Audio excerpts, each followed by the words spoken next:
હવામાન વિભાગની આગાહી અનુસાર ઘોઘામાં વરસાદી માહોલ જામ્યો.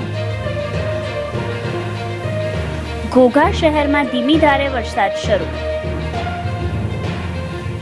ઘોઘામાં બપોર બાદ ધીમી ધારે વરસાદ ચાલુ થયો. હાલ સાંજના સમયે પણ ધીમી ધારે અવિરત વરસાદ ચાલુ. ઘોઘાના માર્ગો પર છત્રી અને રેનકોટની જુગલબંધી જોવા મળી. લોકો છત્રી અને રેનકોટ પહેરીને વરસાદની મજા માણવા નીકળ્યા. લાંબા સમય પછી ઘોઘા શહેરમાં વરસાદનું થયું આગમન. ખેતી પાક માટે ઉત્તમ અને ફાયદાકારક વરસાદ વરસતા ખેડૂતોમાં ખુશીની લહેર જોવા મળી.